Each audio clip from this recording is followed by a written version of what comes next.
sociale dans la création artistique. Actuellement en résidence à la Fondation Climanco, à Romainville, Mauricio a récemment été lauréat de commission art visuel de la Cité internationale des arts de Montmartre, où il a développé certains projets de peinture et de performance qui posent un regard nouveau sur les élites politiques et intellectuelles. Il est ancien élève de Rijks Academy d'Amsterdam et Mauricio Limón s'est vu attribuer en 2010 la bourse de la fondation Pollock Krasner Foundation de New York. En 2011, la bourse Jóvenes Creadores au Mexique. Et bon, son travail est exposé au Mexique, aux États-Unis, au Canada et en Europe. Parmi ses œuvres récentes, figure la vidéo Dientes Rotos, qu'on va voir, apprécier, et que nous allons découvrir en quelques minutes. Voilà. Avant de remercier nos invités, notamment Marco Calderón, que je n'ai pas encore présenté. Lui, il est commissaire de cette exposition. Et il est curateur, artiste et doctorant en esthétique à l'Université Paris 8. Et il a développé une réflexion sur l'histoire du pavillon du Mexique. Bon, il développe encore, à la Biennale de Venise. Au cours de cette dernière année, il est concentré sur la muséologie et les pratiques curatoriales, favorisant les échanges au long cours avec les artistes. Il s'est particulièrement investi dans des projets centrés sur la vie contemporaine, les processus de création et les pratiques d'élaboration d'exposition. Voilà, chers amis, merci à tous et la parole est à vous. Je pense qu'on va commencer.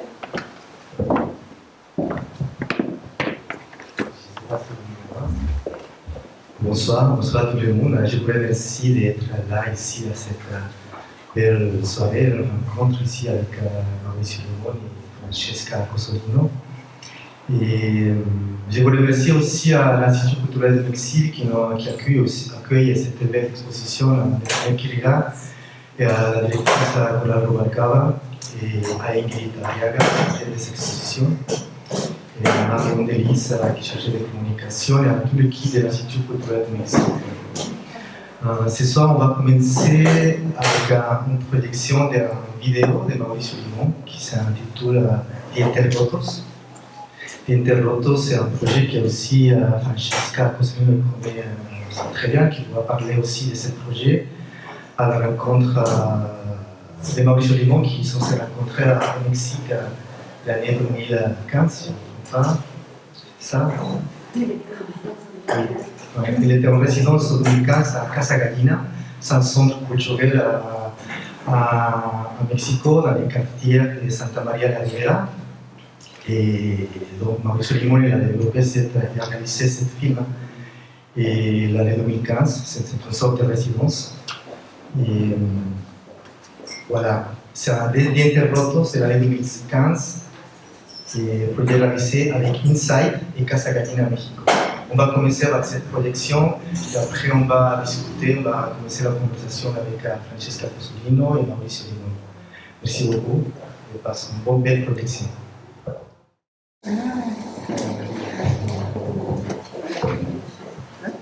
Je voulais juste dire un petit mot aussi, comment on a avancé cette rencontre aussi avec Mauricio. Pendant tous les procès, tous les travaux de la production de cette exposition, depuis un an, on a commencé à travailler avec Mauricio. On a pensé aussi de faire une conversation avec quelqu'un, un spécialiste de l'art, de la création contemporaine au Mexique, avec une approche aussi sociale et humaine.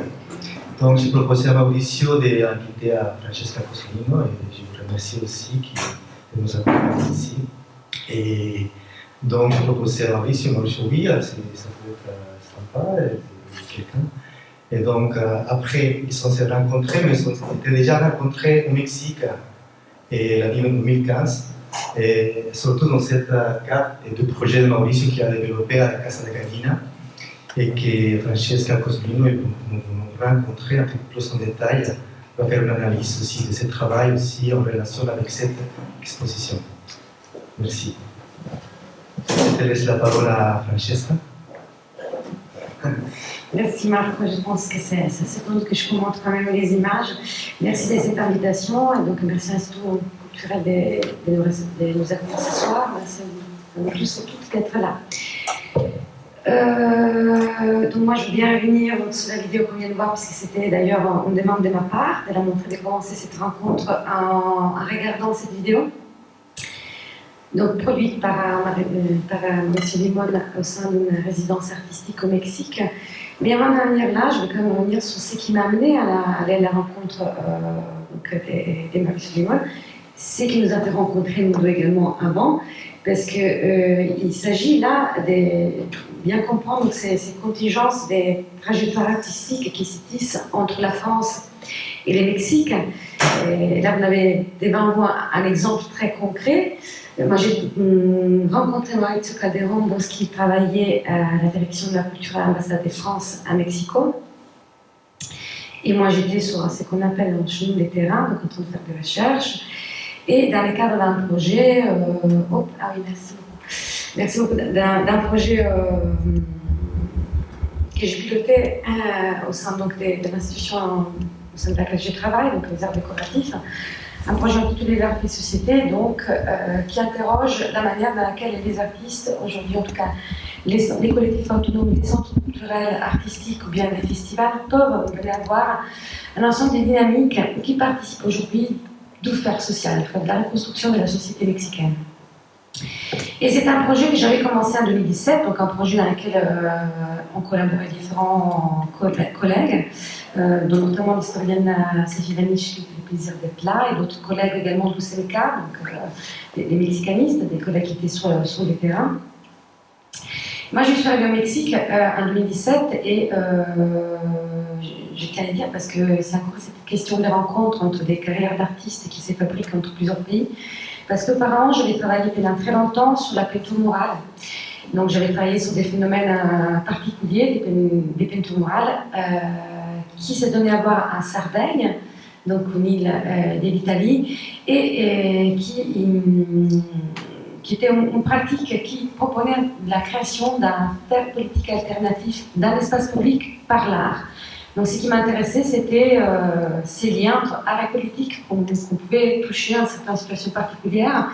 Et je m'interrogeais donc en 2017, au moment où j'avais fini cette enquête sur la peinture murale en Sardaigne, qui m'avait amené également à voir ce qui se passait avec les murales au Mexique. Je m'interrogeais sur ce qui n'était des pratiques artistiques aujourd'hui au Mexique. Qu'est-ce qui pouvait ou pas créer donc, des nouvelles solidarités entre la société civile et les artistes, et quels étaient les lieux qui étaient actifs à ce moment-là. Et donc, au Mexique, après plusieurs terrains, en tout cas plusieurs recherches un peu exploratrices, j'ai découvert les activités d'un lieu qui s'appelle Casa Gaina et qui se situe dans le quartier de Santa Maria la Ribera. Donc par le centre-nord de Mexico, et qui était un lieu tout à fait particulier parce qu'il était installé dans ce quartier, qui est un quartier aujourd'hui assez gentrifié, mais qui était au départ plutôt populaire, en tout cas jusqu'il y a quelques années, et qui proposait, en tout cas qui s'est donné par objectif celui de promouvoir des résidences artistiques d'artistes qui étaient invités à travailler avec les quartiers, avec des personnes qui habitaient les quartiers. Donc à faire réseau avec ceux qui étaient là, sans pour autant tomber dans ce qu'eux-mêmes ils appelaient des folklorisations des habitants. Et c'est donc en repensant le travail de Casa Gaina, qui est un centre culturel qui est toujours actif, mais qui a un peu changé des politiques culturelles, et qui est ouvert par Osvaldo Sanchez et Josefa Ortega, et qui hérite d'ailleurs des dynamiques artistiques qui étaient initiées par tout un autre ensemble de curateurs qui s'est occupé pendant très longtemps d'une biennale qui s'appelle Biennale Insight, qui est une biennale d'art qui est organisée à Tijuana, donc à la frontière du Mexique et des États-Unis, et qui travaillait donc la création d'œuvres in situ dans ce territoire difficile qui se situe donc entre les États-Unis et le Mexique. Et après, c'est une expérience de 10 ans, ça a duré 2 ans, cette biennale qui s'appelait Insight, et les curateurs décident d'échanger l'échelle d'action, c'est-à-dire de ne plus travailler sur des zones frontières, en tout cas sur des zones, sur des territoires des frontières se situant entre plusieurs États, mais d'aborder cette fois-ci l'échelle de tout petit, donc celle d'un quartier, c'est du quotidien des gens, d'aller pas aller vers l'agression de d'œuvres monumentales, mais d'aller vers l'effet de créer des rencontres. Donc, pendant 4 ans, on mène différents projets, il y a différents artistes à mener des résidences, dont Mauricio, moi qui est ici, et qui a produit donc au cours de cette résidence la vidéo qui s'intitule Dientes Rotos, que vous venez de voir, dans laquelle donc il y a un groupe de danseurs de salsa avec un boxeur qui s'exhibe donc devant nous dans un contexte, dans une scène, je dirais, dépourvue de tout élément qui nous fasse comprendre dans quel contexte on est. Alors, je voudrais revenir sur la démarche des Mauricio, si vous me le permettez, puis je demanderai de commenter.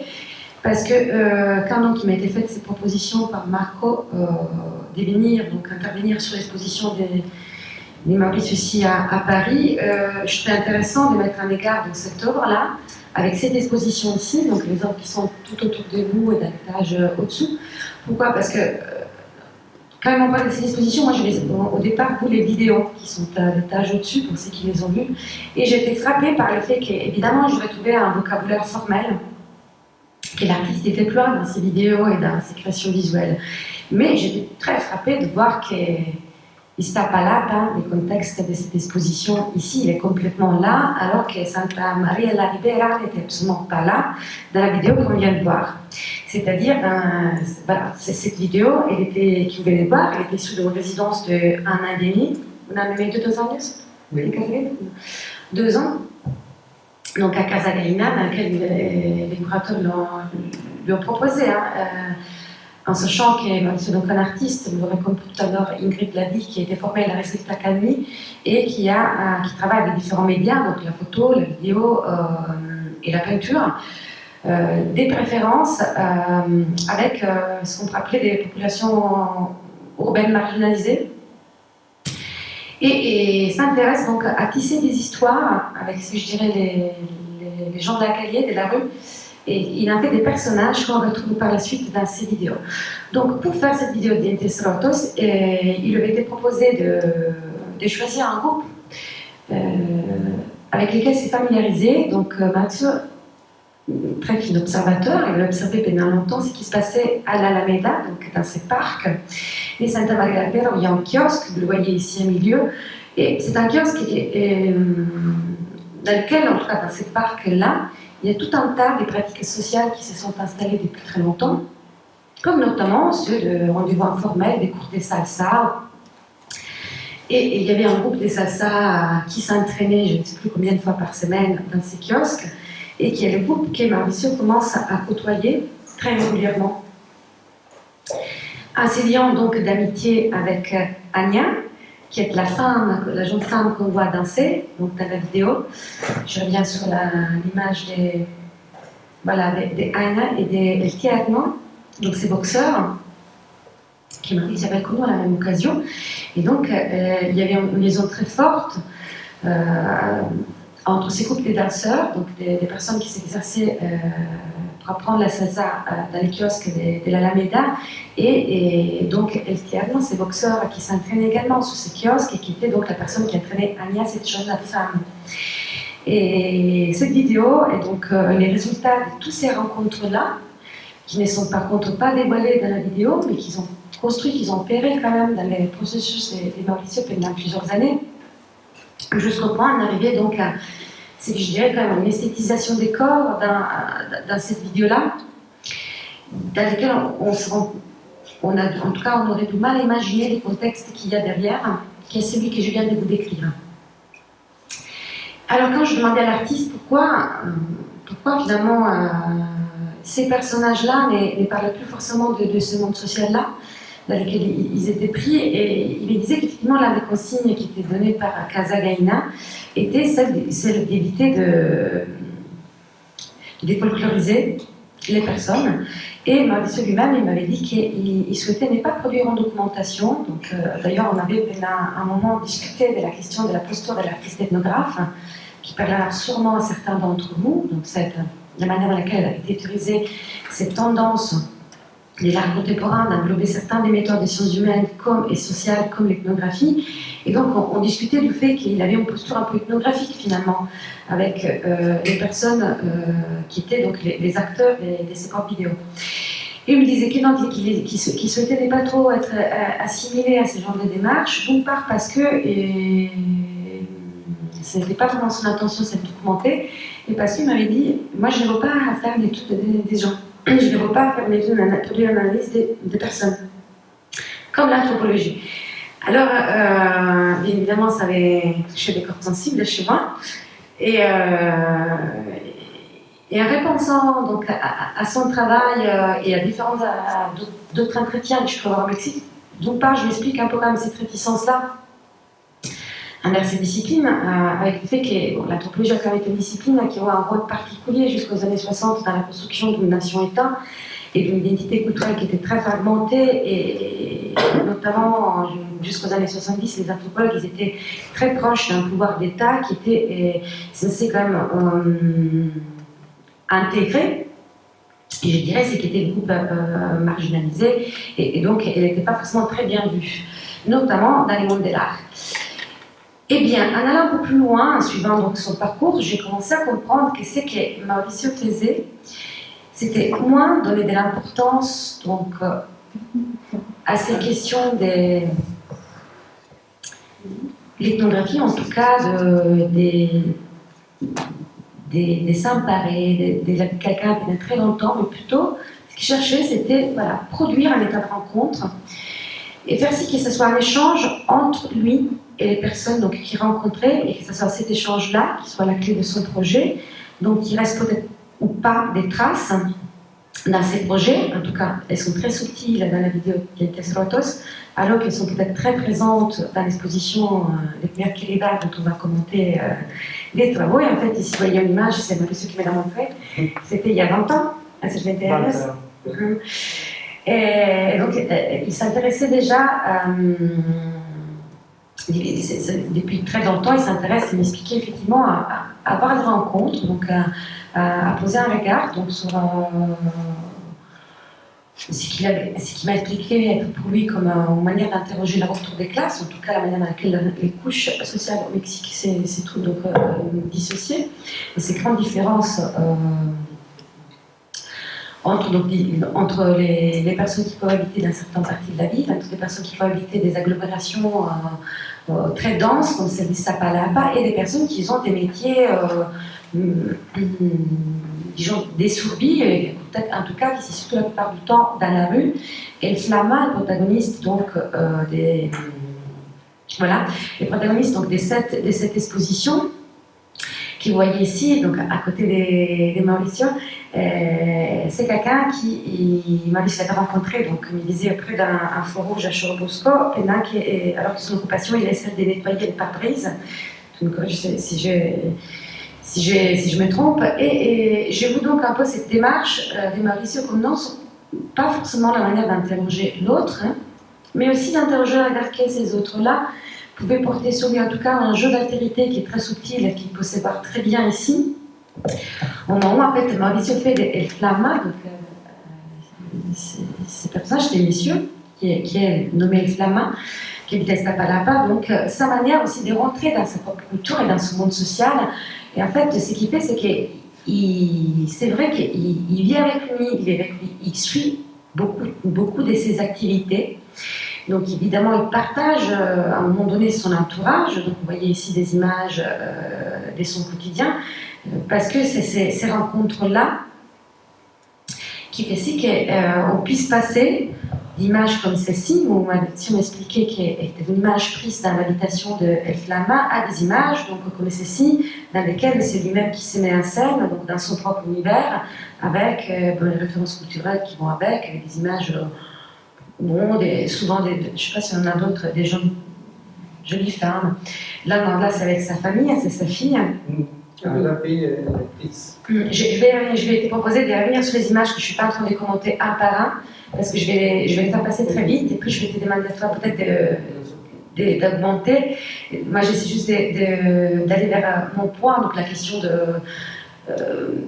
qui me semble un peu présente aussi bien dans les Terres Rotos qu'ici. Donc, je trouve que c'est cette question de l'art comme état de rencontre qui lui est chère, et que bien évidemment, cette rencontre-là, elle s'est ici sur la base d'échanges.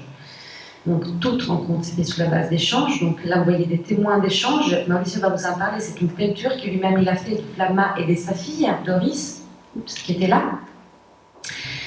Et un autre objet, donc des témoins de cet échange et de la relation qui a pu se tisser depuis, je pense, 10 ans. C'est des années, est-ce qu'elle connaît cette Flamma?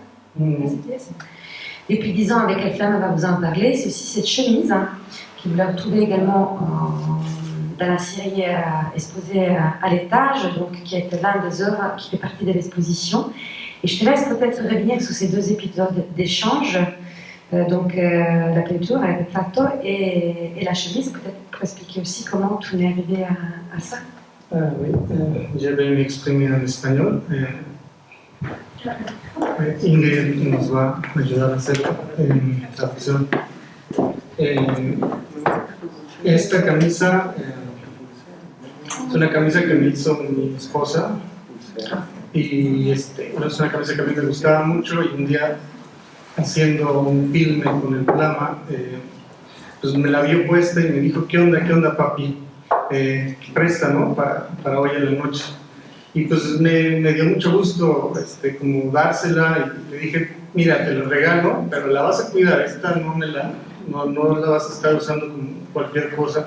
Y 3 meses después, como se ve aquí a la derecha, pues me encontré en la calle y pues, simplemente no puede dejar de ser el mismo, ¿no? Y lo único que hice fue decirle, pues venga para acá de vuelta, y por eso la tengo aquí en la exposición. Est-ce qu'il y a des gens qui ne parlent pas espagnol, qui ne comprennent pas? Oui. Donc, alors, Mauricio vient de dire que c'était une fois il a passé, il était dans la rue, il a trouvé Flamma, et du coup, il a beaucoup apprécié la chemise que Mauricio portait. Tu l'as portée avec toi, non? C'était ça. Et du coup, il a dit, mais mec, viens, donne-moi ça. Venga papi. Et du coup, Mauricio l'a prêté la chemise à Flamma. Ah, tu l'as pas prêté, tu l'as donné. Ah, tu l'as offert. Tu l'as offert. Ah, donc je connais pas l'histoire. Alors, il l'a offert et après des mois, tu l'as retrouvé dans le même.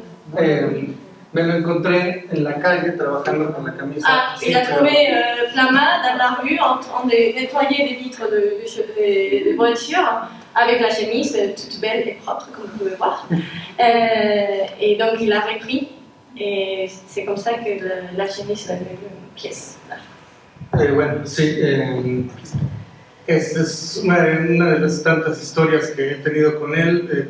Por ejemplo, en esta pintura, como bien decía Francesca, fue un intercambio y yo fui a conocer, fui a visitar al Flamma un centro de alcohólicos anónimos, a lo que le dicen anexos.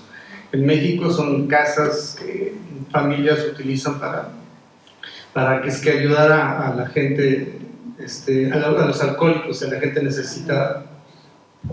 Alors ici vous voyez une peinture que Francesca a déjà mentionnée. Et en fait, c'était quand Mauricio a retrouvé Flamma à l'extérieur de l'Alcoolique Anonyme. Voilà. Et bon, ici, l'encadrage, c'est plutôt des maisons qui appartiennent à l'association pour aider des gens qui participent dans l'Alcoolique Anonyme ou pas du tout? C'est quoi? Es una asociación clandestina que recibe alcohólicos. Sí, es Alcohólicos Anónimos y recibe gente alcohólica. Pero no es clandestine. Ah d'accord, parce que ça existe le formel aussi. Oui, d'accord, ça c'est la version informelle de l'association Alcohólicos Anónimos, et c'est des maisons qui accueillent des alcooliques pour aider à eux et ses familles. Voilà. Y ahí conocí a Doris, la hija del Flamma. Hice varias fotos y bueno, decidí hacer esta pintura y cuando la terminé me dije a mí mismo, esto se lo tengo que dar a Doris y lo que hice fue hacer un intercambio con ella. Et donc, du coup, c'était dans cet entourage que j'ai rencontré Doris et il a décidé, Mauricio, de faire ce tableau avec Doris et de Flama pour offrir à Doris en tant que cadeau et c'est tout. Entonces fue un intercambio que hice con ella y iban el video, el intercambio fue hacer que ella es dueña de esta pintura y el video pues lo hice gracias a este intercambio. Alors la peinture c'était un échange, donc Mauricio il a fait la peinture et il a pu faire un échange, il a eu l'image de Doris dans la vidéo que vous savez dans la 4e salle. Y queríamos que esta pintura estuviera prestada para esta exposición, pero bueno, cuando le pregunté al Flama sobre la pintura, pues me dijo que su hija la había tirado a la basura, pero en realidad fue la mamá. Alors le planning, l'origine c'était d'inclure ces peintures dans l'exposition et quand Mauricio a demandé au Flama pour ça, il a dit que c'était Doris qui avait... Bon, Doris il a décidé de jeter la peinture et il se trouve que c'était pas elle qui a jeté mais c'était la mère de Doris qui a jeté, donc elle a disparu. La mamá la tiró porque Doris se salió de la casa, dejó de vivir unos meses y cuando regresó la pintura ya no estaba. Evidentemente la mamá no quería tener la pintura del padre ausente junto a su hija cuando la hija ni siquiera estaba ahí. Doris elle habite avec sa mère et certain moment il est parti pour quelques mois et la mère s'est retrouvée avec la peinture de Doris et le père absent dans la maison et donc elle n'a pas pu supporter ça apparemment et il l'a jeté parce que bon c'était le père absent qui était dans la peinture et pas elle. Sí, gracias. Continuamos. Sí.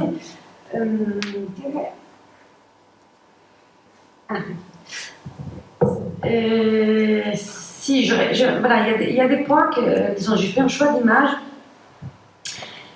sur lesquels je vais demander à Mauricio de commenter à un certain moment, un choix d'image qui peut montrer donc des points que j'aurais voulu partager avec vous sur son travail, donc des différences par rapport à cette exposition, donc ces questions du contexte, mais également des similarités, donc cette manière de tisser des rencontres avec les gens sous le long terme. Alors, je vais vous montrer 3 images l'un après l'autre. Donc celle-ci, regardez bien, celle-ci, et celle-ci. Alors, par laquelle je commence. Tu veux commencer? Esta foto fue tomada al principio, cuando los empecé a frecuentar en 2011. Esta es el año pasado, en diciembre. La première de 2011, donc il dit, c'est de l'année dernière, en décembre. Est-ce que ça va aller avec les vidéos là? Vous savez les sons ou pas? Parce que tu penses à je sais pas, pour oui, ça va. l'enregistrement. Ça va? Y bueno, esto. Si, non, là il s'agit plutôt de notre vidéo. Les 2 premières images, je vais la commenter, mais les 2 premières images, en fait, je voulais vous les montrer pour montrer voilà, comment il arrive, à partant de ça, à ça, donc des mises en scène, et c'est que ça s'est évoqué chez moi. Alors, quand vous avez vu les vidéos concernant donc, ces petites cantines au confessionnal en France sur la barbichette, dans les vidéos, elles sont, je me suis retrouvée sur les vidéos à l'étage. Voilà, donc vous les avez peut-être vus à l'étage. Peut-être qu'il y a une culture plus française, c'est pas mon cas, mais pour ceux qui ont une culture plus française que moi, la barbichette va peut-être faire penser tout de suite à cette vidéo, ces courts-métrages des Vincent Cassel de 2002, donc un très court moment dans lequel il y a des scènes un peu surprenantes, voire presque violentes entre Vincent Cassel et son frère. C'est aussi une manière d'établir une hiérarchie, la barbichette, d'établir la hiérarchie entre les grands frères, donc Vincent Cassel et les 2 autres frères, sur qui allait donc la question de la dispute, c'était un petit court-métrage sur 3 gens de banlieue qui se disputent pour qui doit aller donc à aider la mère. Et donc les grands frères, Vincent Cassel, se lèvent et commencent à faire ce jeu, je te tiens, tu ne tiens pas la barbichette avec les 2 petits, pour établir aussi sa hiérarchie des grands frères, et ça tourne très très mal, parce qu'à la place qu'il y ait des petites claquettes, je dirais, et il y a effectivement des gestes plus violents, plus violents que ça. Donc c'est vrai que si on pourrait imaginer que ces questions de la barbichette renvoient peut-être à ces violences-là. Ce n'est pas du tout le cas, forcément, de la manière dans laquelle ces motifs de la barbichette il est réinvesti par Mauricio dans ses vidéos. Et au contraire, il essaie bien, comme Daniel Tesserotos, d'éliminer, en tout cas d'évacuer ce qui est contextuel et d'arriver plutôt à des mises en scène, donc des personnages. Là, c'est Flamme et son collègue, je ne sais plus comment il s'appelle. El Borrego. El Borrego. C'est un mouton. Quel? Un mouton. Ah, les moutons, voilà. Le mouton. Voilà, et Flamme, El Borrego et les moutons. Qui se tiennent donc par la barbichette, et vous avez vous finalement la vidéo qui est à l'étage, donc de manière très très ironique. Ce n'est pas forcément une scène de violence, ce qui se passe, c'est qu'à chaque étape, donc il y en a un qui se déshabille, n'est-ce pas? Donc c'est une manière un peu ironique de remettre ces motifs de la barbichette dans une espèce de faux compagnonnage, en tout cas sur une scène un peu particulière. Donc, ce qu'il y a dans le fond de la vidéo, ce sont bien donc, des paysages, des Tzapalapa. Pourquoi, donc peut-être pour revenir sur pourquoi tu as choisi ces motifs de la barbichette et tu leur as fait interpréter? Yo solía jugar este juego con mi compañera, con mi esposa, ella es francesa, y a partir de este proceso con el Flama, terminé soñando la escena que está ahí arriba, ese video donde están el Flama y el Borrego jugando a la barbichette y se terminan completamente desnudos viéndose frente a frente en el desierto. Moi, Mauricio, elle a joué ce jeu de la barbichette avec sa femme, elle est française. Et bon, du coup, c'est quelque chose de familier pour lui. Et il a fait jouer ces jeux à Flamin et Borrego. Et à un certain moment, ça a devenu, ça a eu cette forme, non? Sí, con sueño. Bon, ça a devenu la forme. Et après, un jour, il a rêvé tel quel, vous avez vu les vidéos en 3e salle, en l'étage, il a rêvé ces vidéos avec cet espace.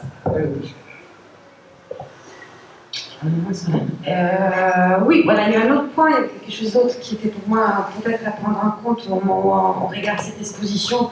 J'imagine que vous avez peut-être déjà tout parcouru, si vous allez prendre peut-être le temps un autre jour.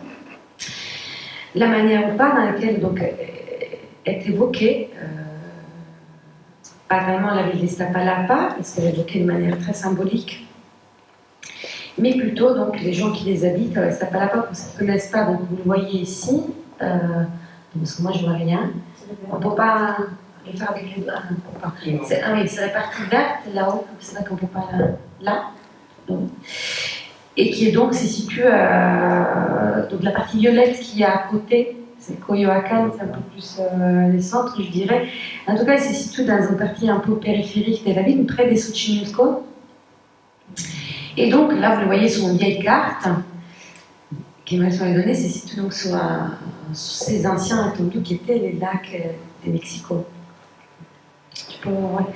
Et c'est une zone donc très très dense. Vous voyez une image ici, vous voyez, et on peut changer, à laquelle il y a des agglomérations urbaines voilà, très denses, mais en même temps il y a aussi, je vais y arriver, il y a aussi des zones un peu rurales et parfois des incohérences ou des surprises architecturales, des mapas de ciudades populares, donc des cartes dans lesquelles il a retracé un peu sa manière de parcourir, de vivre l'espace à Iztapalapa avec l'entourage des Flama à partir donc, des lieux dans lesquels il s'était cristallisé en mémoire. Je vais y revenir, et qu'il a cristallisé dans des dessins comme celui-ci ou comme celui qu'il y a derrière vous. Peut-être qu'il y en a un que tu veux commenter. Non. Ah, celui-là non plus. Il y a des choses de l'autre aussi, ceux qui sont là. Bueno, estas imágenes muestran el proceso con el que recuerdo de una manera emocional y hago una especie de cartografía de emociones respecto a mis vivencias en el barrio con el Flama. On a ces travails, ces dessins, et c'est une manière de moi de faire une sorte de cartographie émotionnelle Donc c'est finalement, en tout cas comme Mauricio le comprend, c'est comment il sent l'espace et il met en place des émotions graphiques.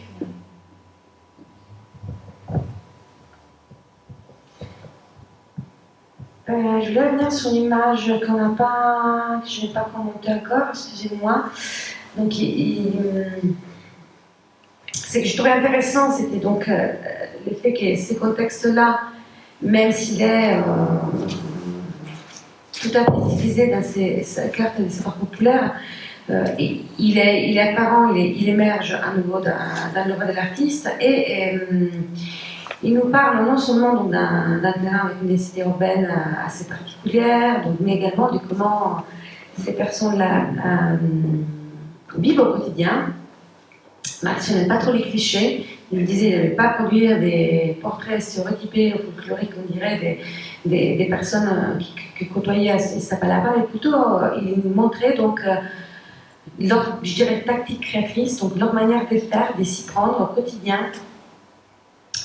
et de développer, moi je dirais, des savoirs vernaculaires, des savoirs populaires, donc dans beaucoup d'occasions dans lesquelles tout cela est inattendu. Par exemple, donc dans ces photos-là, donc c'est que dans cette image-là, c'est qui est frappant pour Mauricio et je trouve aussi particulier de faire émerger ces choses-là, c'est que voilà, c'est une taille de fleurs donc installée, donc présentée sur un stand dans lequel les fleurs sont venues de la rue. Mais pour Mauricio, ces genres de choses, on relève presque de l'œuvre d'art, tellement ils sont bien installés, tellement c'est soigneusement organisé. Tu me disais, non? Pour toi, c'est quoi? C'est comme une peinture, c'est comme une peinture pour moi. Voilà, pour lui, c'est comme en peinture, et il relève effectivement tous ces petits savoir-faire, toutes ces petites astuces qu'il y a au quotidien lorsqu'il passe donc, dans les rues des Iztapalapa. Un dernier point qui m'est semblé quand même assez frappant dans son travail, aussi bien de celui-ci que d'Anita Serratos, c'était un peu, je dirais, cette passion pour les techniques du corps, donc cette manière de faire émerger des gestes. Il y a souvent dans Anita Serratos des prises de vue qui sont des gros plans sur un geste, sur un mouvement, et qui est présent souvent également dans les vidéos que vous avez donc au premier étage, avec tout un tas de détails qui relèvent également de ces cultures urbaines et des personnes qui a côtoyé Mauricio. Donc, ce qui a été appelé par certains chercheurs une forme de religiosité urbaine qui s'exprime dans tous les côtés, donc, des lieux les plus intimes. Là, c'est la façade de la maison del Flamma. Des Doris, pardon, de la fille, sur laquelle vous voyez donc d'une part installée la fameuse peinture, donc, qui avait fait l'objet de l'échange entre elle et l'artiste. Mais de l'autre côté, vous voyez également une peinture de Saint Judas Tadeo, donc à droite, et non, voilà, derrière la peinture, merci. Et de l'autre côté, donc une image de la Vierge de Guadalupe, comme vous pouvez en voir énormément à Mexico. Il faut aussi donc savoir pour ceux qui le savent, pour ceux qui ne le savent pas, qu'Iztapalapa est sinon de qualité qui est très connue pour la procession du Christ lors de la Semaine Sainte. Donc il y a une procession qui est très connue dans tous les pays, et d'ailleurs c'est bien peut-être aussi pour cela que c'est l'art ici qui est Flamma et son entourage ont commencé à surnommer de manière assez ironique l'artiste lui-même El Cristo, sûrement pour son apparence physique, mais aussi parce que c'était une manière d'être ramené aussi vers le monde et leur culture. Et donc ces scènes donc, qui caractérisent quand même la société mexicaine aujourd'hui, donc ce rapport à la religiosité, sont très présentes dans les séries Mirabilia qui sont présentées au premier étage 1 et 2. Donc, tout comme leur expression corporelle, donc qui se retrouve dans des tatouages ou bien dans des cicatrices. Or, le corps d'El Flamma, vous voyez ici une image, le corps de cet homme, il est très travaillé donc, par des blessures de ce type-là, par tout un certain nombre de tatouages. Et c'est quand même très fréquent, même ses collègues, ils ont beaucoup de tatouages ou bien des cicatrices. Quelle femme d'ailleurs a souhaité exhiber, si je ne me trompe pas, en fait, je l'avais montré comme quelque chose dont elle était très fière, sa cicatrice ici. Ah, sí. Bueno, esta cicatriz, el Flama cuenta que su sueño era de ser futbolista y bueno, era todo un prodigio. Sin embargo, un día iba caminando por la calle llevando a su novia a la casa y de repente un tipo le soltó un balazo y terminó en un hospital casero donde le abrieron la panza y al final decidieron que era mejor dejar la bala adentro. Ici, les Flamands, il raconte qu'il aimait beaucoup le football, apparemment il était très talentueux. Et un jour, il rentrait à la maison, il accompagnait sa petite copine chez elle. Et dans la rue, il y a un gars qui a tiré des balles et du coup, il a fini à l'hôpital. Et les médecins ils lui ont sauvé la vie en lui laissant cette cicatrice. Y la bala se quedó adentro de su cuerpo. En fin, este tipo de encuentros. Et la balle est à l'intérieur de son corps.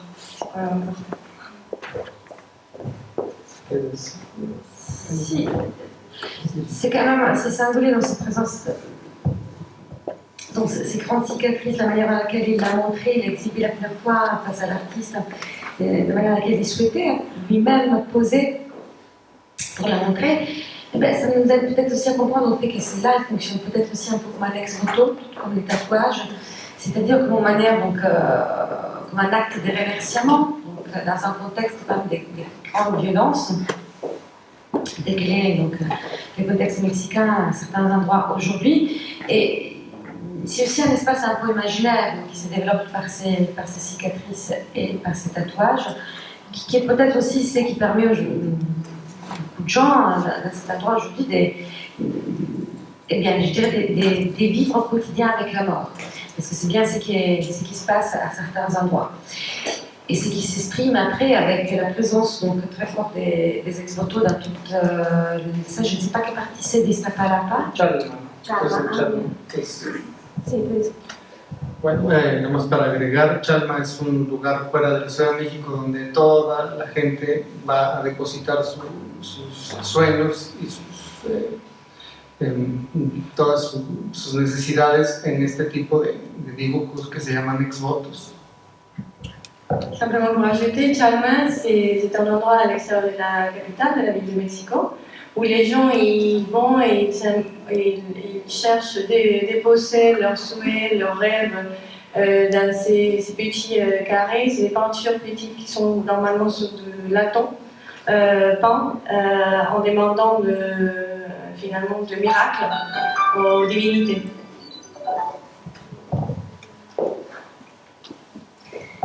Oui, j'ai vu justement, je trouvais, voilà, pardon, je voulais revenir sur la dernière image, excuse-moi. Oui, c'est cette dernière image, oui, merci. Donc, des dessins de l'artiste Flamme et ses collègues, dans lesquels il y a des petits, ça c'est les jetons, hein, il y a des petits éléments voilà, qui sortent peut-être aussi de ces contextes de violence, mais c'est aussi une manière pour moi de dire que même dans ces contextes-là, avec les difficultés qui se rencontrent au quotidien, voilà, c'est ce qui ressort, c'est quand même un peu cette volonté de se dire la vitesse est tomarée, la vie se prend en rien, je dirais. Et c'est un peu ce qu'on voit par la barbichette, par la Violette Barbichette donc à l'étage. Donc, c'est qu'il y a une manière de porter un regard quand même poétique et plastique sur ces personnes, donc qui est bien différent quand même d'un regard documentaire. Même s'il est évident que c'est à quoi on fait écho ici, c'est à quoi il est fait écho dans cette exposition, est quand même un milieu urbain particulier, marginalisé, et c'est peut-être pour cela, non, ça c'est une question pour toi Marco, qu'il a été choisi de commencer cette exposition avec un extrait du film de Luis Buñuel, Les Olvidados. C'est peut-être dans ce sens-là qu'il a choisi de commencer cette exposition. Oui, oui, on a choisi, on a réfléchi un petit peu aussi avec les enfants, aussi, pour mettre aussi en contexte aussi pour l'exposition. On montre un extrait du film de Los Olvidados. C'est un film du réalisateur Luis Buñuel qui parle aussi du quartier aussi un peu marginé de la ville de Mexico. Et en même temps, il fait aussi mémoire aussi d'histoire par rapport entre l'Europe et le Mexique. C'est pour ça justement qu'on a choisi cet extrait aussi qui raconte aussi la vie des gens du quartier, de la vie quotidienne aussi, avec des personnages. Un personnage principal dans le film de Luis Buñuel qui s'appelle El Jairo, qui fait aussi un peu référence au personnage du Flama. C'est pour ça qu'on a mis aussi juste en face pour faire un dialogue entre le film de Los Olvidados et l'autre film qu'il y a à côté qui s'appelle Hey Listen to Me, de Mauricio. Et là, Mauricio commence à entrer en action, en détail aussi, en confiance avec les personnages comme le Flama ou le Borrego, à partir du jeu de la barbichée. Et donc, c'est pour ça qu'on a choisi cet extrait du film pour le montrer aussi dans l'exposition. Tout revient pour moi. Au moment où je demande à l'artiste quelles sont ses références visuelles, il m'avait quand même parlé des deux films. C'est une question pour toi, c'est là, mais je reviens sur ce qu'il m'avait dit il y a un moment, parce qu'évidemment j'ai été sensible, puisqu'il a évoqué comme référence visuelle deux films italiens, donc Riso Amaro et Brutti, Sporchi e Cattivi dentro Scuola, que je ne sais pas si vous connaissez, mais peut-être pour mettre un grand écran. Mais tu vas peut-être nous dire quelques mots sur pourquoi ces films sont importants pour toi. Este film lo vi justo cuando estaba en medio de la creación del proyecto y me marcó mucho porque me sentí completamente identificado e inmerso en una situación tan parecida como el film que está aquí, de Ettore Scola. Et ce film, il a énormément marqué parce que je l'ai regardé, il se trouve au milieu du projet de l'infirmière Kyria. Et je me suis identifiée avec le personnage principal en me trouvant un peu dans la situation où il était trouvé. Otro film que también me marcó mucho es La Estrada, y bueno, también es una manera en la que Fellini desarrolla a través de este personaje la sensibilidad y la intimidad del mundo, de la necesidad, de la violencia y del mundo popular, en el cual estoy todavía muy involucrado junto con el plan. Y este tipo de filmes dan una relación respecto a mi proceso de trabajo. La Estrada. La Estrada. Et ce film-là, La Estrada de Fellini, m'a aussi énormément marqué parce que c'est un film où Fellini il traite des situations de besoin, de nécessité, de pauvreté d'une façon qui me touche énormément.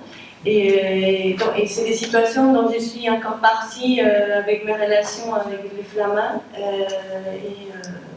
Iztapalapa.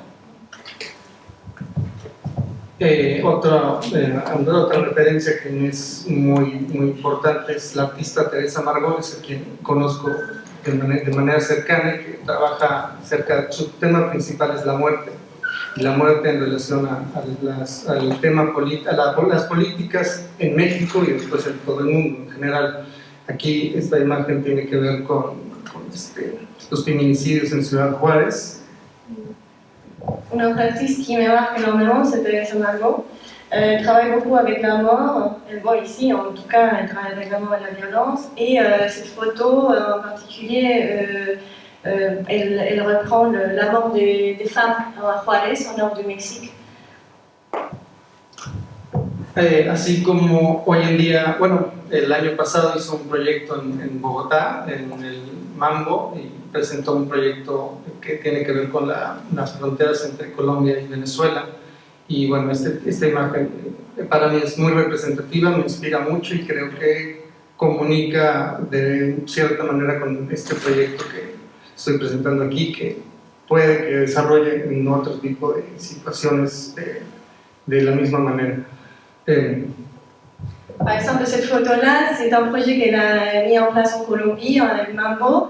Et la photo est prise entre la frontière du Venezuela et la Colombie. Et bon, c'est un projet qui m'intéresse et peut-être j'aimerais faire quelque chose comme ça dans le futur. Y esta es una imagen de un esquema, dibujo esquema de Francis Salis, que también es alguien que me marcó mucho en su manera de producir. Bueno, aquí está un ejemplo de cómo esquematiza sus proyectos. Ça, c'est un dessin schéma de Francis Alice. Et bon, c'est un artiste qui m'a marqué énormément, qui m'a influencé. Et ici, c'est un exemple de comment il schématise ses projets. Y aquí está una imagen donde él, que a mí me parece muy remarcable, me parece una de sus obras más importantes, puesto que llevaba algunos años viviendo en el mundo, inmerso en el mundo popular del centro de la Ciudad de México. Y bueno, en esta imagen él comenzó a mezclar dos visiones, el encuentro de un europeo de Bélgica con la visión, bueno, el mundo de América Latina, en este caso en México, en Ciudad de México. Bon, ici, cette image, c'est un des premières œuvres qui a marqué énormément Mauricio, mais c'est une des œuvres dans lesquelles Francis Alice il commençait à trouver, bon, à mettre ensemble deux mondes. Le monde préhispanique, mésoaméricain, Amérique latine, et le monde de la Belgique. Et tu arrêtes là. Por ejemplo, después de entender bien que está, o sea, entenderse bien dentro de una situación tan precaria y complicada como en la que estaba viviendo en la Ciudad de México, se decidió hacer este performance que se trata de arrastrar un bloque de hielo, que es algo muy común y muy normal para cualquier mexicano, donde se utiliza para enfriar los refrescos, por ejemplo, y lo arrastró durante todo un día hasta que quedó nada, ¿no? O sea, de desaparecerlo. Donc Francis Alice s'est trouvé dans une situation des grands propriétaires, en fait, dans des problèmes économiques, et il a décidé de prendre ses carrés de glace, on dirait, en carré de glace, et il a sa performance. Et donc ces carrés de glace, en fait, c'est un objet assez banal et typique à la capitale. Et on l'utilise souvent pour refroidir des boissons, des sodas. Et donc on le trouve vraiment dans les marchés, et il l'a pris, il l'a mis sur la rue, et il a marché par tout le centre de la capitale jusqu'à il s'est trouvé avec rien, jusqu'à ça disparaisse. De esta manera, para mí, el significado es muy importante porque en un contexto, otra vez como el de la Ciudad de México, en el centro, una persona que viene de otro contexto genera, al arrastrar este bloque de hielo, una visión y una relación entre las estéticas suprematistas, el arte moderno, el arte minimalista y performativo en relación a la vida diaria, al día a día en el que el Flama, por ejemplo, vive y simplemente no puede detenerse a ver, o sí puede igual detenerse a ver cómo un personaje también está arrastrando de una manera casual un bloque de hielo sin ningún sentido. Alors ça, c'est difficile.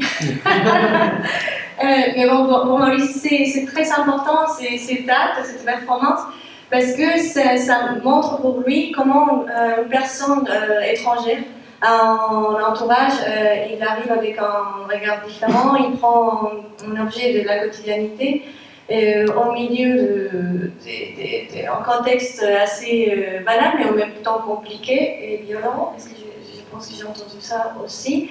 Et ils se disent que par exemple, s'il y avait des flammas, ils pourraient même regarder Francis Alice qui fait ça ou pas, en fait. Donc ça peut être aussi insignifiant.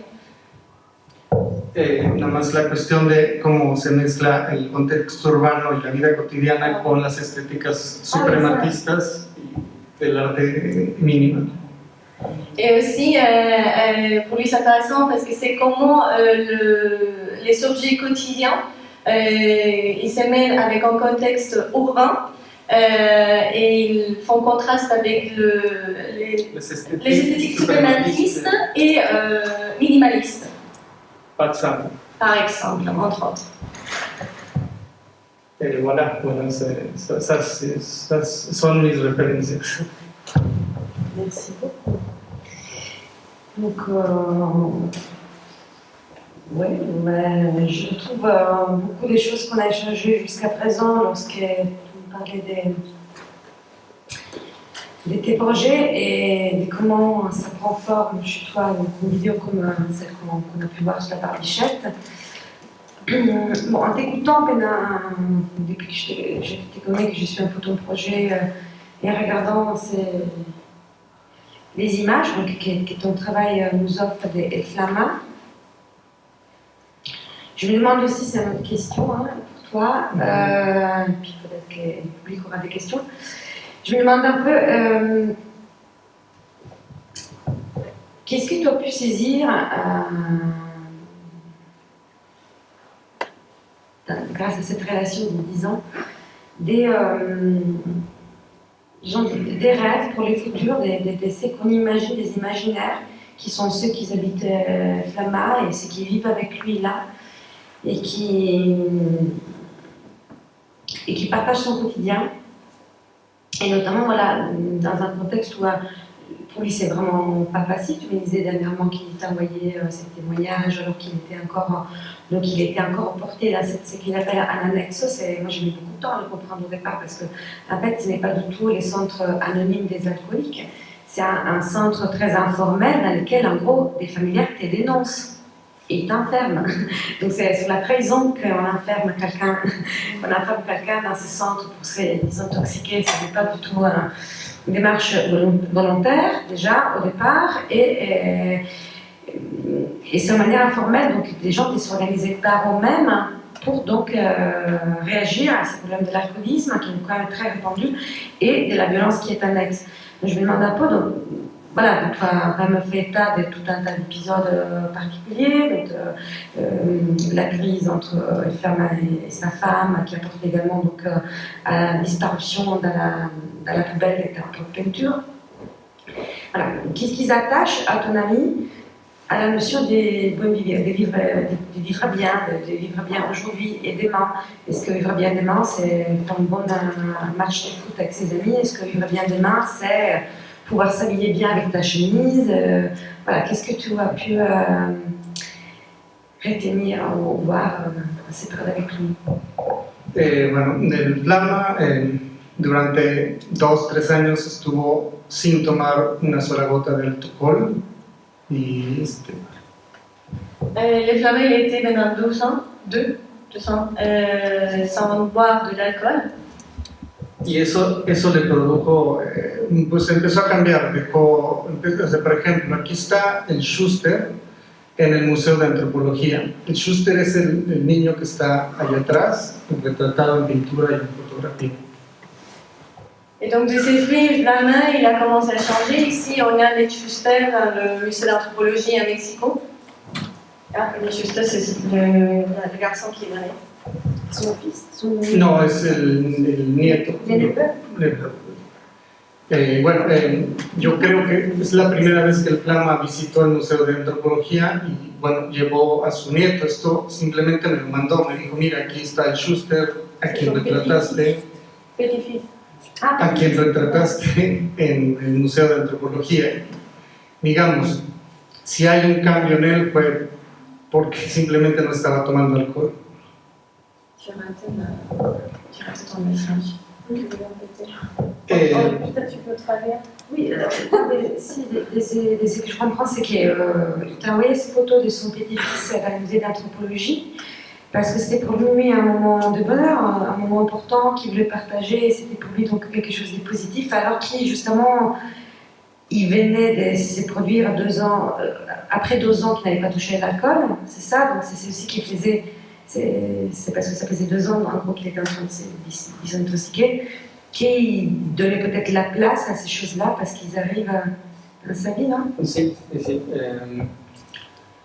Aquí lo tenemos ya entrado otra vez en el alcohol, ¿no?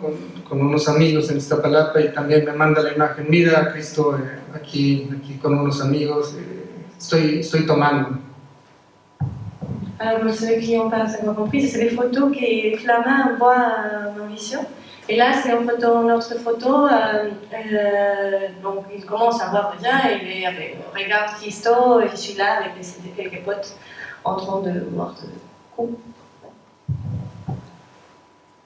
Y bueno, la familia para él es obviamente, o sea, es muy importante, aunque él la reniega, entre más alcohol tome, más reniega su familia. Bueno, esa es una historia como cualquier otra de un alcohólico típico.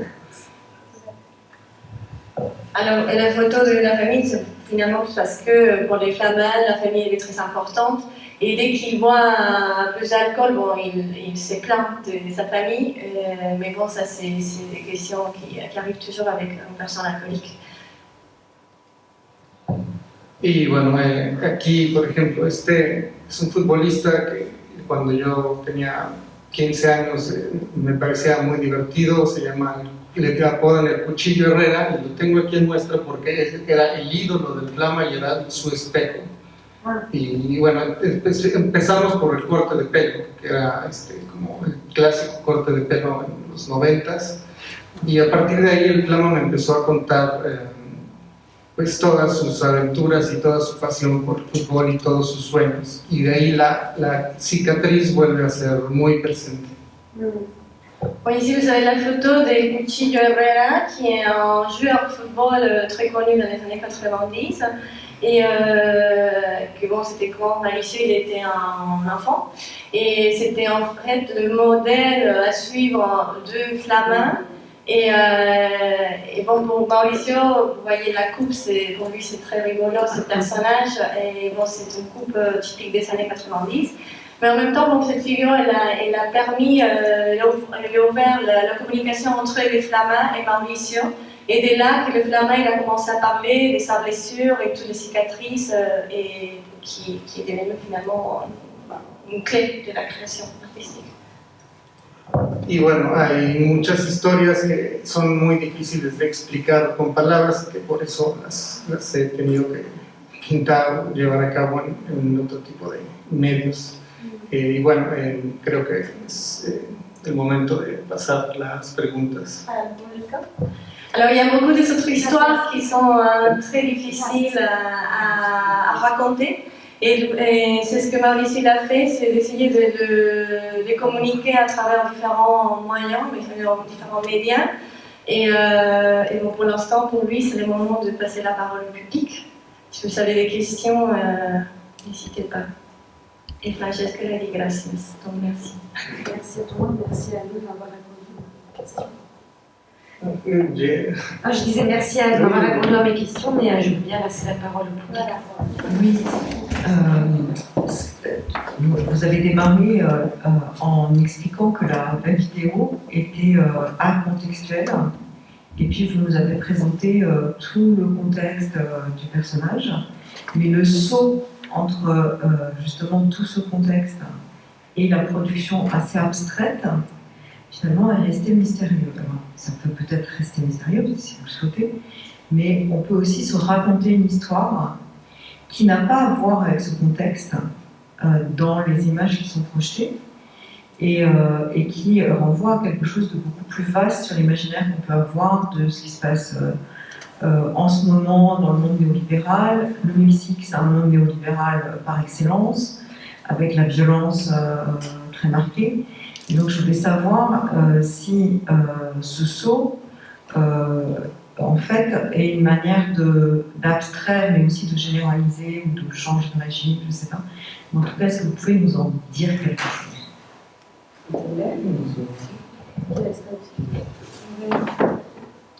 Gracias. Tu veux la traduire? Parce que Ah, ça, c'est plutôt notre pratique. Alors, je sais que j'ai gâté que vous voulez savoir plus sur la conceptualisation de vidéo. Non, comment c'était pas ça? Voilà, si, s'il te plaît.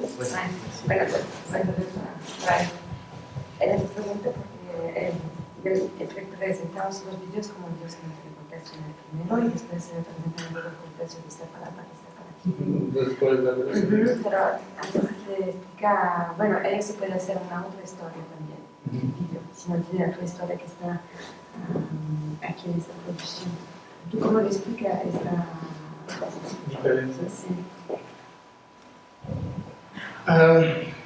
La diferencia entre estas dos producciones radica en no querer folclorizar a los personajes.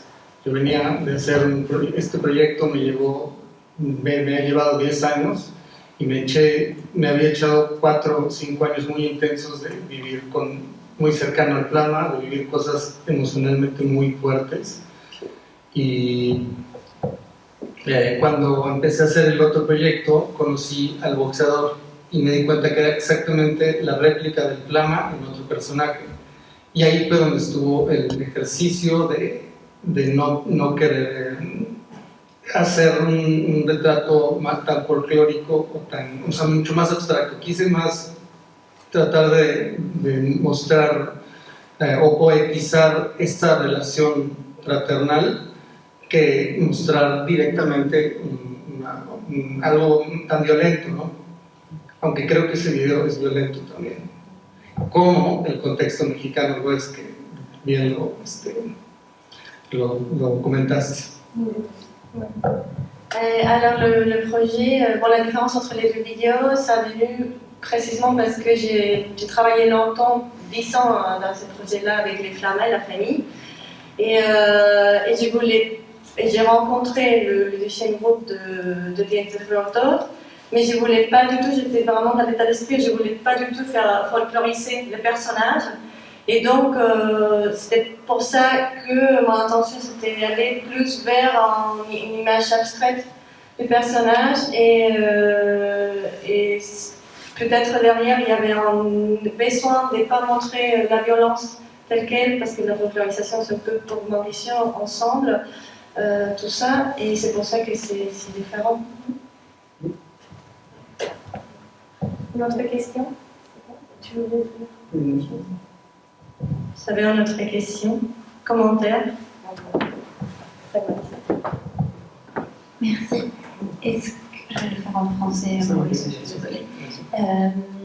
Est-ce que tu peux nous en dire un peu plus sur le rapport au corps et au corps politique, à la biopolitique, au corps marqué? Tu dis que tu travailles avec des populations vulnérables. Cette vulnérabilité, elle est aussi corporelle. Et le rapport au corps est bien sûr extrêmement présent dans la vidéo. Il y a presque même une fétichisation du corps. Il est, je pense, aussi très présent dans ton traitement, dans tes peintures. Et je me pose la question aussi par rapport à tes formats, ton corps à toi, et aussi parce que tu cites Francis Alice, et ça m'a vachement surpris. J'aurais jamais pensé que ça puisse être une référence pour toi. Mais dans ce travail-là, il y a aussi, bien sûr, le corps, la fatigue éprouvée, en fait. Et du coup, je sens que c'est là partout, mais en même temps, je ne t'ai pas entendu le formuler. Peut-être que tu n'en as pas l'envie, mais je pourrais juste parler un peu de cette question-là, si c'est très incarné comme travail.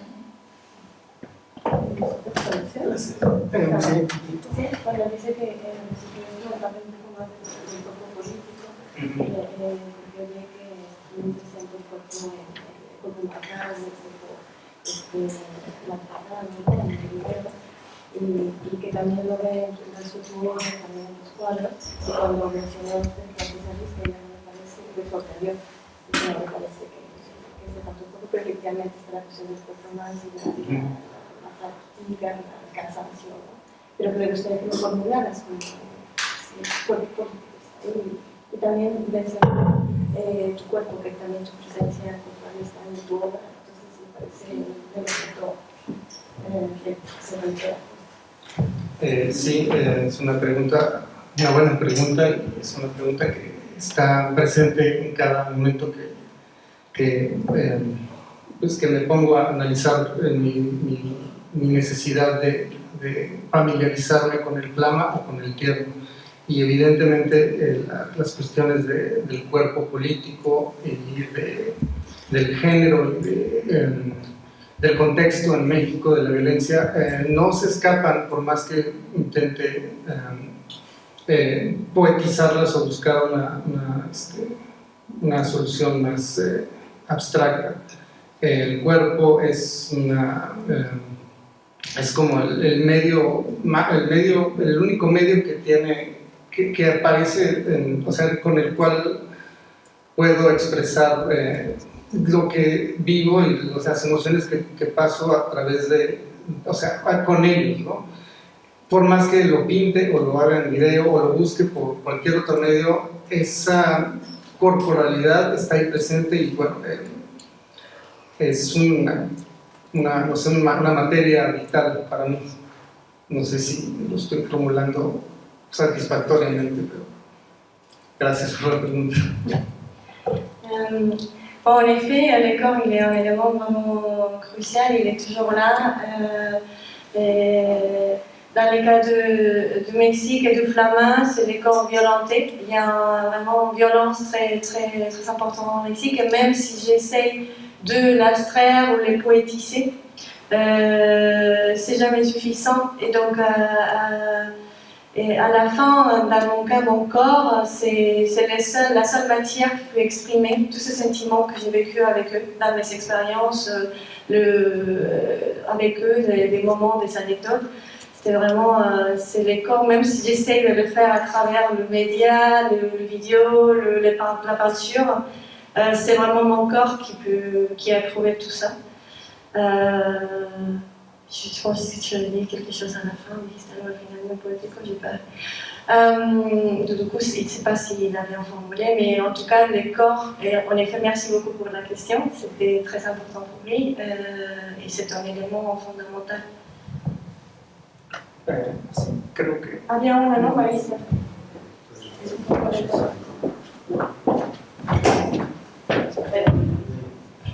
Bueno, te voy a hablar en español. Gracias.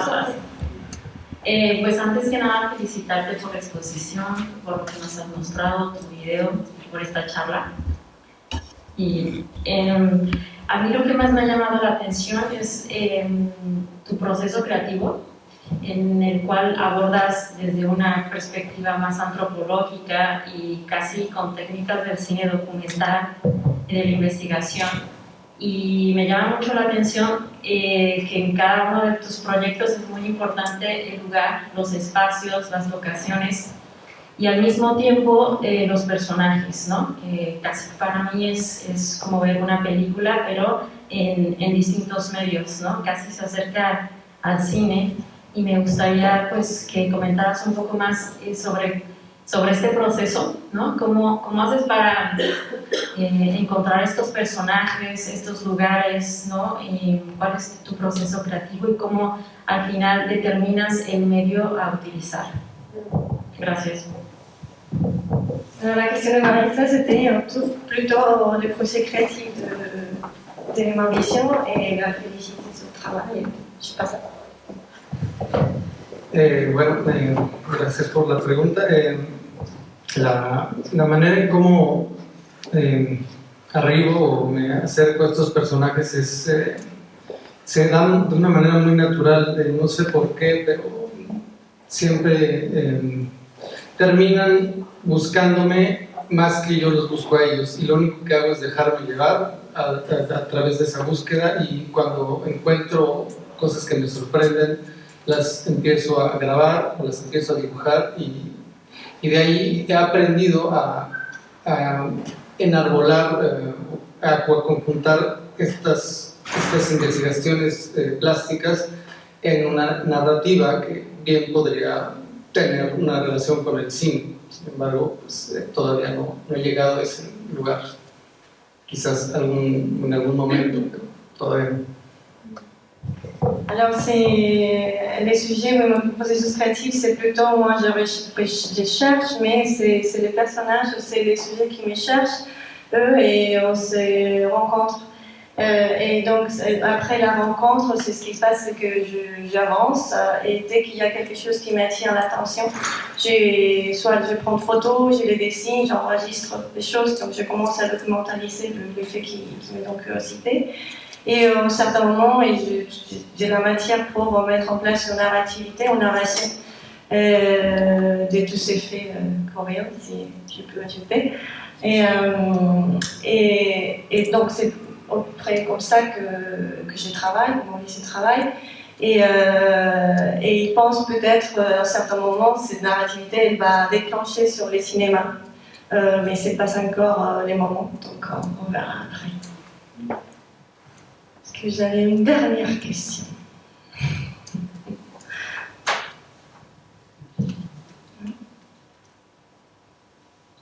Comment faire? Bueno, Un dernier mot de la fin, je te propose. Ben, moi, je repensais quand même à la question, d'ailleurs, je vais amener un livre parce que je voulais vous montrer un Mauricio. Je pense à la dernière question, Mauricio sur le corps qui était posée. Je vais plutôt répondre aux questions, c'est ça que je vais faire. Et j'ai en tête un livre qui parlait beaucoup de ces questions, merci, et qui était édité d'ailleurs l'année dernière, Cuerpo Memorables, par nos collègues, chers collègues de l'UCECA, donc Caroline Perret et, je ne sais plus, Iliane Delez, dans laquelle la question du corps, notamment dans les œuvres d'art, c'est tout touché le livre, dans laquelle la question du corps, surtout dans les œuvres d'art et dans des mouvements artistiques qui partent des violences très importantes. Il y a beaucoup d'autres collègues par ailleurs à l'EHESS, notamment Sabrina Mélénard qui travaille sur ces questions-là. Et je voulais répondre à la question qui a posée donc Sophie tout à l'heure. Donc, je pense que c'est simplement une question, c'est très difficile à mon avis pour Mauricio d'y répondre. Et je pense que c'est très difficile pour tout artiste mexicain de faire avec ces contextes-là, et même pour les institutions culturelles sous place, de pouvoir prendre une position qui soit une position critique, et même en même temps qui ne soit pas en position de dévalorisation de son propre pays, envers donc le contexte. C'est un contexte, pour moi, c'est un contexte d'urgence au Mexique aujourd'hui, d'urgence sociale, d'urgence à plein niveau. D'ailleurs, c'était pour ça que moi j'avais choisi d'y aller en 2017, parce que la question que moi je posais au monde de l'art et aux politiques, on pourrait le poser dans beaucoup d'autres endroits.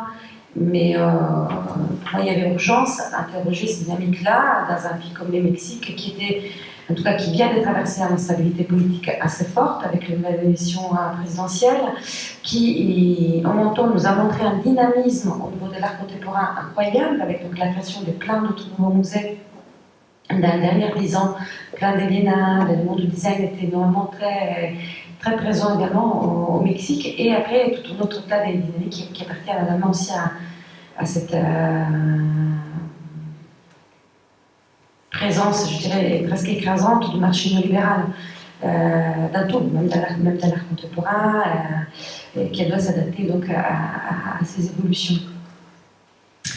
D'ailleurs, la biennale Insight, donc quand elle a été créée, elle aussi s'est posée, donc cette biennale qui était posée entre San Diego et Tijuana, était aussi créée à un moment donné pour répondre à ces genres de dynamiques et pour proposer donc des actes artistiques dans une frontière sensible. Et il y a peut-être d'autres collègues ici qui savent répondre aussi à ces questions mieux que moi, je regarde la ligne tout au fond.